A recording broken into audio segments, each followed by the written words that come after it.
What is the stock exchange and how does it work?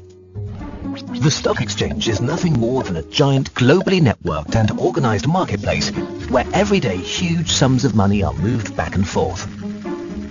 In total, over 60 trillion euros a year are traded, more than the value of all goods and services of the entire world economy.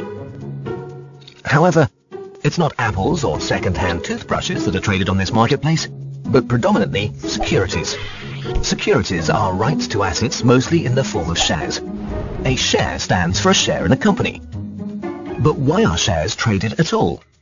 Well, first and foremost, the value of a share relates to the company behind it. If you think of the value of the company in terms of a pizza, the bigger the overall size of the pizza, the bigger every piece is.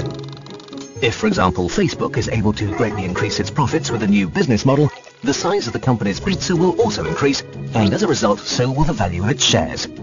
This is of course great for the shareholders. A share which perhaps used to be worth 38 euros could now be worth a whole 50 euros. When it's sold, this represents a profit of 12 euros per share. But what does Facebook gain from this? The company can raise funds by selling the shares and invest or expand its business. Facebook, for example, has earned $16 billion from its listing on the stock exchange. The trading of shares, though, is frequently a game of chance. No one can say which company will perform well and which will not. If a company has a good reputation, investors will back it. A company with a poor reputation or poor performance will have difficulty selling its shares. Unlike a normal market in which goods can be touched and taken home, on the stock exchange only virtual goods are available. They appear in the form of share prices and tables on monitors.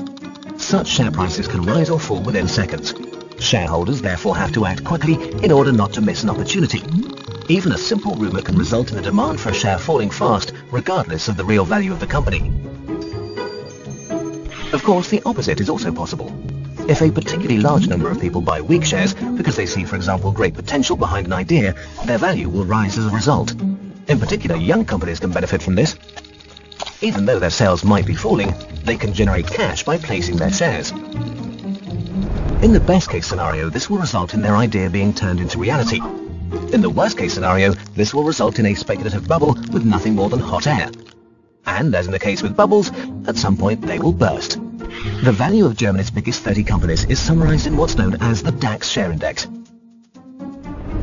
The DAX curve shows how well or poorly these major companies, and thereby the economy as a whole, are performing at the present time. Stock exchanges in other countries also have their own indices, and all of these markets together create a globally networked marketplace.